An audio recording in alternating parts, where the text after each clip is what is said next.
Hello students, हम पढ़ रहे हैं अपना चैप्टर 6 वंशागति के आणविक आधार। जिसमें हम क्या पढ़ रहे थे जिसमें हम पढ़ रहे थे एक हमने पढ़ा था इससे पहले कि central dogma of molecular biology. कि central dogma of molecular biology क्या है, जिसमें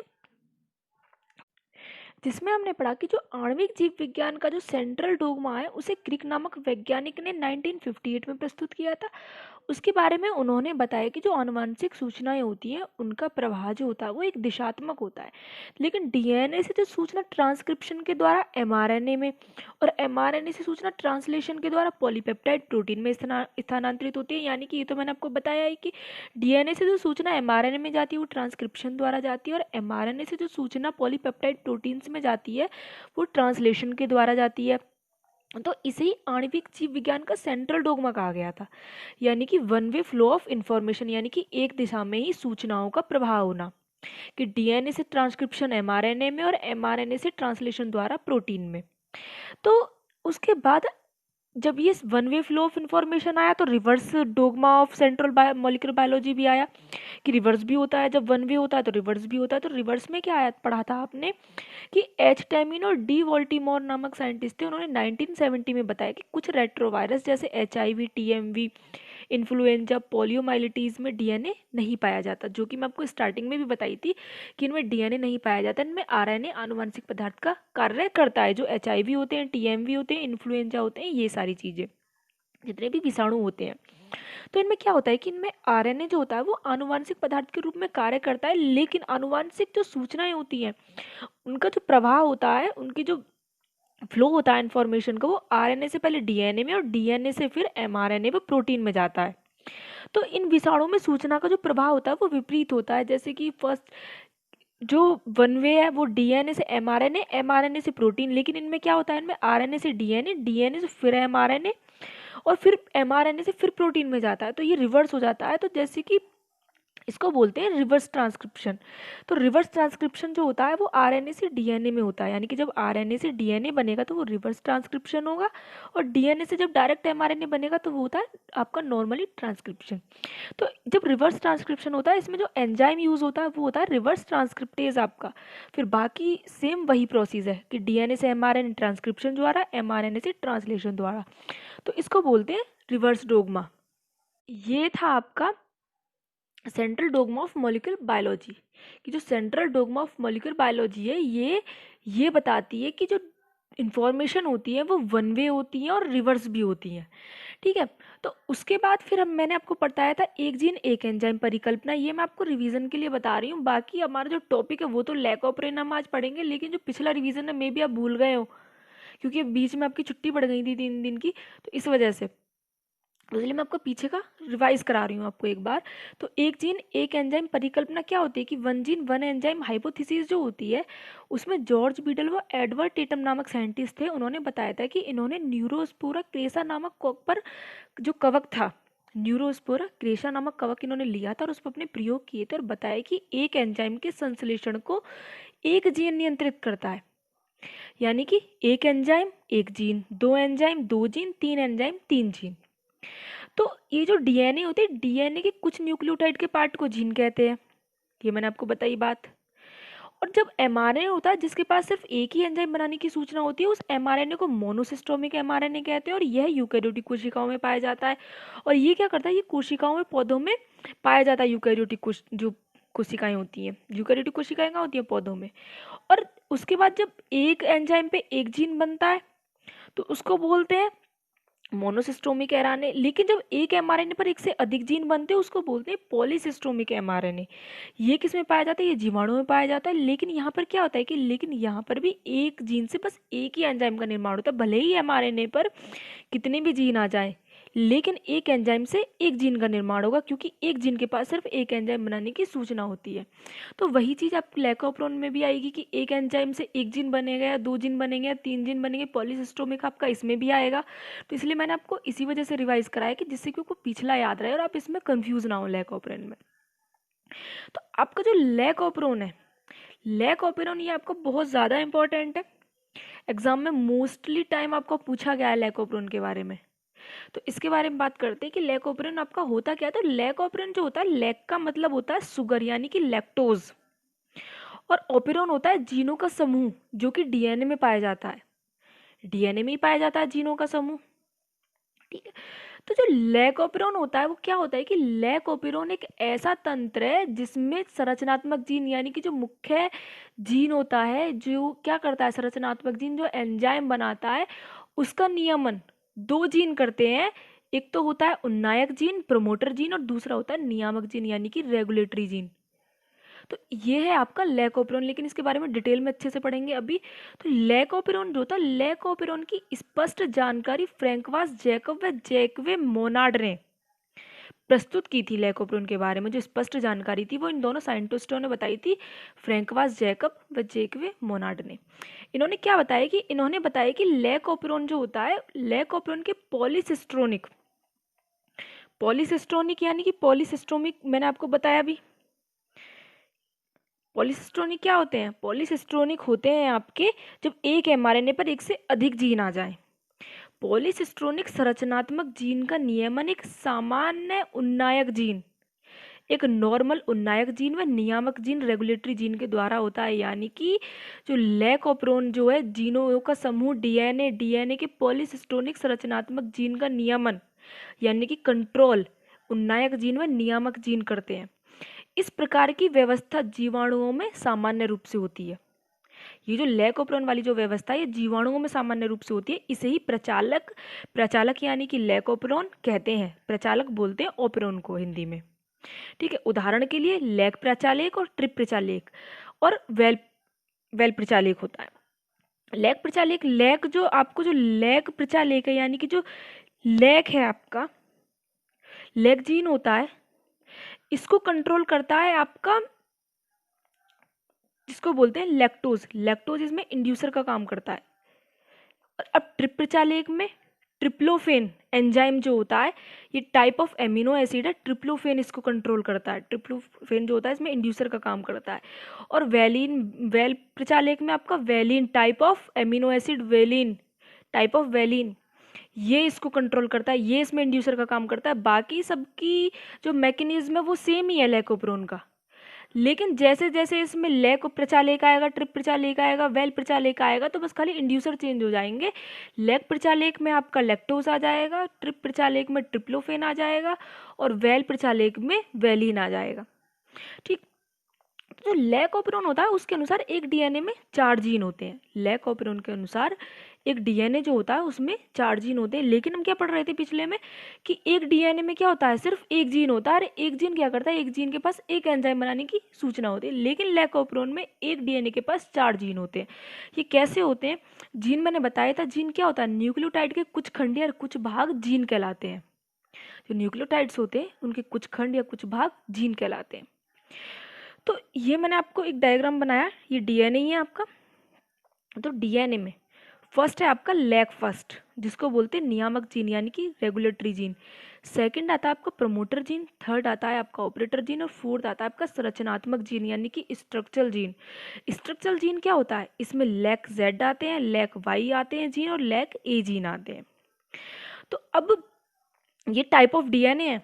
डीएनए को यानी कि डीएनए का इतना पार्ट रेगुलेटरी जीन, इतना पार्ट क्या है आपका, ये इतना पार्ट आपका प्रमोटर जीन, इतना पार्ट आपका ऑपरेटर जीन, और इतना पार्ट आपका संरचनात्मक जीन। यानी कि ये सारी चीज़ें पाई जा रही इसी के अंदर है।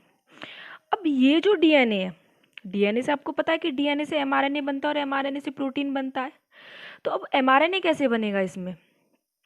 इसमें जो एमआरएनए बनेगा यानी कि लैकोपेरोन में जो संरचनात्मक जीन है जो एमआरएनए बनाता है, संरचनात्मक जीन ही एमआरएनए बनाता है। मैंने आपको स्टार्टिंग में ही बताया कि एंजाइम बनाता है और एमआरएनए भी बनाता है। तो संरचनात्मक जीन से जो एमआरएनए बनता है, इस एमआरएनए को प्रमोटर जीन व रेगुलेटरी जीन नियंत्रित करते हैं। ठीक है, तो रेगुलेटरी जीन एक अपना एमआरएनए बनाता है, तो इस एमआरएनए से एक रिप्रेसर प्रोटीन बनता है। यानी कि डीएनए से बन गया एमआरएनए जो संरचनात्मक जीन ने बनाया, और इस एमआरएनए ने एक रिप्रेसर प्रोटीन बना लिया। तो प्रोसेसिंग कंप्लीट हो गई कि डीएनए से एमआरएनए और एमआरएनए से प्रोटीन।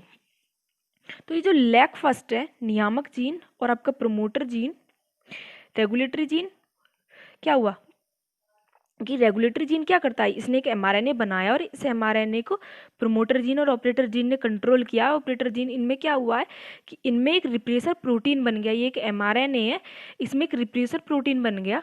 रिप्रेसर प्रोटीन जो होता है इसका मतलब होता है किसी भी कार्य को रोक देना, यानी कि रिप्रेस कर देना किसी भी कार्य को। तो रिप्रेसर प्रोटीन क्या करता है, तो ये जो रिप्रेसर प्रोटीन होता है ये यहाँ पे ऑपरेटर जीन पर आकर चिपक जाता है, यानी कि इससे जुड़ जाएगा। और जब तक रिप्रेसर प्रोटीन ऑपरेटर जीन से जुड़ा रहेगा, तो ये जो रिप्रेसर प्रोटीन जब तक ऑपरेटर जीन से जुड़ा रहेगा तब तक ये संरचनात्मक जीन क्या करेगा, ये अपना कोई भी एमआरएनए नहीं बना पाएगा। तो ये देखते हैं हम कि क्या होता है कि रिप्रेसर प्रोटीन के बारे में मैंने आपको बताया कि ऐसा प्रोटीन जो किसी भी कार्य को रोक देता है। अब ये प्रोटीन क्या करता है, अब ये प्रोटीन ऑपरेटर जीन पर जुड़ जाता है। मैंने आपको बताया ये वाली बात डायग्राम में। प्रमोटर जीन क्या करता है, प्रमोटर जीन जो होता है वो आरएनए पॉलीमरेज को जुड़ने का स्थान देता है। प्रमोटर जीन आरएनए पॉलीमरेज को वहां पे जुड़ने का स्थान देगा एक। अब क्या होगा कि जब ऑपरेटर जीन पर रिप्रेशन प्रोटीन जुड़ जाता है तो इसे स्विच ऑफ लैकोप्रोन कहते हैं, क्योंकि क्या करता है कि इस रचनात्मक जीन को कोई रास्ता नहीं देता है एमआरएनए बनाने का, तो यहीं पे स्विच ऑफ हो जाता है। तो ये स्विच ऑफ लैकोप्रोन कहलाता है, इसको बोलते हैं। तो जो आप अगर आपको पूछा जाए कि स्विच ऑफ लैकोप्रोन क्या है, तो स्विच ऑफ लैकोप्रोन ये होता है कि जब प्रमोटर जीन जो होता है, यानी कि जो रिप्रेसर प्रोटीन होता है वो ऑपरेटर जीन से जुड़ जाता है, तो संरचनात्मक जीन अपना एमआरएनए नहीं बना पाता, क्योंकि वो रिप्रेसर प्रोटीन जो करता है वो किसी भी कार्य को रोकने का काम करता है। तो इसी को स्विच ऑफ लैकोप्रोन कहते हैं। अब क्या होता है नेक्स्ट की जो जो स्ट्रक्चरल जीन है, स्ट्रक्चरल जीन से मुख्य आरएनए बनता है, ये आपको पता ही है, जिससे तरह तरह के एंजाइम बनते हैं और जो जीवों के लिए अनिवार्य भी होते हैं। तो स्ट्रक्चरल जीन जो होता है वो अपना एमआरएनए तब तक नहीं बना पाता जब तक कि रिप्रेसर प्रोटीन ऑपरेटर जीन से जुड़ा हुआ है, क्योंकि आरएनए पॉलीमरेज एंजाइम आगे नहीं बढ़ पाता और तब तक एमआरएनए नहीं बनेगा। जब आरएनए पॉलीमरेज ही आगे नहीं बढ़ पाएगा तो एमआरएनए कैसे बन जाएगा, जब स्ट्रक्चरल जीन एमआरएनए तब तक नहीं बना पा रहा है जब तक कि रिप्रेसर प्रोटीन ऑपरेटर जीन से जुड़ा हुआ, क्योंकि रिप्रेसर प्रोटीन क्या करता है वो किसी भी कार्य को रोकने का काम करता है और वो एमआरएनए बनने ही नहीं देगा जब तक वहां से वो हटेगा नहीं। तो इसी वजह से आरएनए पॉलीमरेज आगे नहीं बढ़ पा रहा और वो एंजाइम वो एमआरएनए नहीं बना पा रहा। अब क्या होता है कि जो लैकोपेरोन होता है उसमें इंड्यूसर क्या होता है, लैक्टिक एसिड, लैक्टोज एसिड। मैंने आपको बताया कि लैकोपेरोन में लैक्टोज एसिड होता है और वेल प्रचालक में आपका वेलिन होता है। वेलिन आपका इंड्यूसर का काम करता है। तो अब क्या होता है कि अब ये लैक्टोज आता है और रिप्रेसर प्रोटीन से जुड़ जाता है, यानी कि जो लैक्टोज एसिड है जो इंड्यूसर का काम करता है लैकोपेरोन में। इंड्यूसर का कार्य क्या होता है, इंड्यूसर का कार्य अब आपको अभी पता चल जाएगा कि इंड्यूसर का कार्य क्या होता है किसी भी डीएनए में। अब ये लैक्टोज एसिड इंड्यूसर के रूप में आता है और रिप्रेसर प्रोटीन से जुड़ जाता है, जो कि कार्य को रोकने के लिए बांधा बना हुआ है बीच में। तो तुरंत रिप्रेसर प्रोटीन ऑपरेटर जीन को छोड़ देता है फिर, यानी कि जैसे ही लैक्टोज एसिड आया और वो इन प्रोमोटर जीन से जुड़ा, वैसे ही इन जो रिप्रेसर प्रोटीन है वो उसको छोड़ देगा। तो क्या होगा कि अब आरएनए पॉलीमरेज आगे बढ़ते हुए एक एमआरएनए बना लेगा। अब 3 जीन मिलकर संयुक्त रूप से एक ही एमआरएनए बनाते हैं, यानी कि तीनों जीन जो होते हैं आपके, जो तीनों जीन आपके कौन कौन से हैं, lac Z, lac Y, lac A, ये तीनों जीन क्या करेंगे, ये तीनों जीन संयुक्त रूप से एक ही एमआरएनए बना लेंगे। अब जो ये ऐसे एमआरएनए को बोलते हैं पॉलीसिस्टोमिक एमआरएनए, यानी कि एक ही जीन पर एक संयुक्त रूप से एमआरएनए बन जाता है। 3 जीन मिलकर संयुक्त रूप से एक एमआरएनए बना लेते हैं, उसको बोलते हैं पॉलीसिस्टोमिक एमआरएनए, जो जीवाणु यानी कि प्रोकैरियोटिक कोशिकाओं में पाया जाता है। और ये एमआरएनए क्या करता है, ये एमआरएनए 3 एंजाइम जो बनते हैं इसको ब्लैक जेड से बीटा गैलेक्टोसाइडेज, लैक वाई से परमिएज और लैक ए से ट्रांसक्रिप्टिलेज बनता है, और इसे ही बोलते हैं स्विच ऑन ऑफ लैकोप्रोन। और ये क्या बताता है कि लैक एक ऐसा तंत्र है जो संरचनात्मक जीन यानी कि मुख्य जीन जिससे एमआरएनए बनता है उसके नियमन को प्रोमोटर जीन व ऑपरेटर जीन कंट्रोल करते हैं। ठीक है, तो जो ट्रिपोप्रोन है, ट्रिपोप्रोन में क्या होगा कि इंड्यूसर क्या होगा, ट्रिप्टोफेन होगा। और वेलोप्रोन में क्या होगा, वेलोप्रोन में इंड्यूसर क्या होगा, वेलोप्रोन होगा, सॉरी वैलिन होगा। तो ये क्या हुआ कि बाकी टोटल मैकेनिज्म सेम होगा, सेम वही प्रोसेसिंग होगी जो होती है किसी भी डीएनए में जो मैंने आपको बताई है, बस लेकिन जैसे कि यहाँ पे लैक्टोज एसिड आकर जुड़ा और उसने क्या किया, उसने रिप्रेसर प्रोटीन को वहां से हटा दिया ऑपरेटर जीन से। तो वैसे ही सारे जितने भी डीएनए बनेंगे उनमें अगर ट्रिप्टोफेन आ गया तो ट्रिप्टोफेन रिप्लेसर प्रोटीन को हटा देगा, और वैलिन आ गया तो वैलिन ही आपका रिप्लेसर प्रोटीन को हटा देगा। तो पूरे प्रोसेस जो मैंने आपको लैक ऑपेरॉन का बताया उसको एक बार रिपीट कर लेते कि लैक ऑपेरॉन होता क्या है। तो मैंने आपको बताया कि लैक ऑपेरॉन एक ऐसा तंत्र है जो संरचनात्मक जीन यानी कि मुख्य जीन जिससे एमआरएनए बनता है उसके नियमन को प्रमोटर जीन व ऑपरेटर जीन कंट्रोल करते हैं। अब ये किस में बनते हैं? ये बनते हैं पॉलीसिस्टोमिक एमआरएनए में बनते हैं, जो जीवाणु यानी कि प्रोकैरियोटिक कोशिकाओं में पाया जाता है, जो जीवाणु के लिए अनिवार्य होता है बहुत ज़्यादा। तो जो डीएनए होता है, डीएनए से क्या बनता है? डीएनए से बनता है एमआरएनए, और जो एमआरएनए होता है वो क्या बनाता है? एमआरएनए बनाता है प्रोटीन यानी कि रिप्रेसर प्रोटीन। अब ये जो रिप्रेसर प्रोटीन है ये क्या होता है कि ये रिप्रेसर प्रोटीन किससे आकर जुड़ता है? ये ऑपरेटर जीन से आकर जुड़ जाता है। अब जब ऑपरेटर जीन से आकर रिप्रेसर प्रोटीन जुड़ जाता है तो ये किसी भी कार्य में बांधा बन जाता है, यानी कि जो संरचनात्मक जीन है उसको एमआरएनए बनाने का रास्ता ये बिल्कुल नहीं देता। आरएनए पॉलीमरेज को भी ये आरएनए एमआरएनए बनाने का रास्ता नहीं देता। जब ये एमआरएनए बनाने का रास्ता नहीं देता तो यहाँ पर लैक्टोज एसिड जो है, लैक्टोज एसिड इंड्यूसर का काम करता है। लैक्टोज एसिड आता है और वो इस रिप्रेसर प्रोटीन को जैसे ही आके वो ऑपरेटर जीन के पास आके जुड़ जाएगा वैसे ही इसको ये हटा देगा, यानी कि रिप्रेसर प्रोटीन अपना रास्ता छोड़कर चला जाएगा। उसके बाद जो आरएनए पॉलीमरेज है वो क्या करेगा? वो एमआरएनए बनाना शुरू कर देगा। जो एमआरएनए है फिर ये तीन संयुक्त यानी कि तीन संयुक्त जीन बना लेंगे, तीन संयुक्त जीन बना लेंगे जिसको एमआरएनए कहते हैं, जो संयुक्त रूप से एक ही एमआरएनए बनाते हैं तीन जीन। और ये आपके कौन कौन से थे? ये थे आपके बीटा गैलेक्टोसाइडेज और परमिएज और ट्रांसक्रिप्टिलेज। तो जिसको बोल रहे थे, इसे बोलते हैं switch on off lac operon, जो कि हम डायग्राम में देख भी रहे हैं कि डायग्राम में आपके क्या है? आपके चार जीन है, नियामक जीन, रेगुलेटरी जीन जिसमें आपका लैक फर्स्ट आ रहा है, दूसरा आपका प्रमोटर जीन, तीसरा आपका ऑपरेटर जीन जिससे रिप्रेसर प्रोटीन जुड़ा हुआ है आपका, ठीक है। उसके बाद जो संरचनात्मक जीन है उससे structural gene lac Z, lac Y, lac A जुड़ा हुआ है।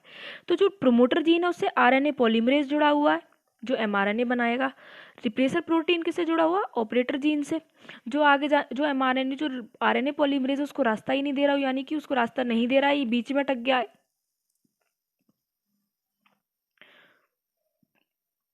तो अब क्या होगा कि अब जो लैक्टोज एसिड होगा वो इंड्यूसर है इसमें, वो क्या करेगा? वो इसको इंड्यूस्ड कर देगा, वो आके इस रिप्रेसर प्रोटीन से जुड़ जाएगा, और ये जैसे ही वो इससे आके जुड़ेगा ये अपना रास्ता छोड़कर चला जाएगा, और आरएनए पॉलीमरेज क्या होगा? वो अपने यहाँ पे आके एमआरएनए बनाना शुरू कर देगा, संयुक्त रूप से एमआरएनए बना लेगा तीन जीन का। अब ये जो तीनों जीनों का जो संयुक्त रूप से एमआरएनए बना, ये आप देख सकते हैं कि लैक जेड से बीटा गैलेक्टोसाइड, लैक वाई से परमियज और लैक ए से ट्रांसक्रिप्टिलेज बन गया। ये है आपका एमआरएनए। तो ये होती है पूरी प्रोसेसिंग, यानी कि डीएनए से एमआरएनए और एमआरएनए से प्रोटीन का बनना। तो ये था आपका लैक ऑपेरॉन के बारे में। और बाकी अगर आपकी समझ में नहीं आया, आपका कोई डाउट हो कि आपको ये अगर ये बात समझ में नहीं आ रही, आपकी मेरी बात समझ में नहीं आ रही, मेरे वर्ड समझ में नहीं आ रही, तो आप मुझे कमेंट्स में बता सकते हैं कि आप हमारा ये क्लियर कर दें, मैम हमारी ये चीज़ क्लियर नहीं हो पा रही है ठीक से, या फिर ये चीज़ हमारी समझ में नहीं आ रही है, इसको आप दोबारा से रिपीट कर दें, तो मैं उसको दोबारा से रिपीट करके आपको बता दूँगी।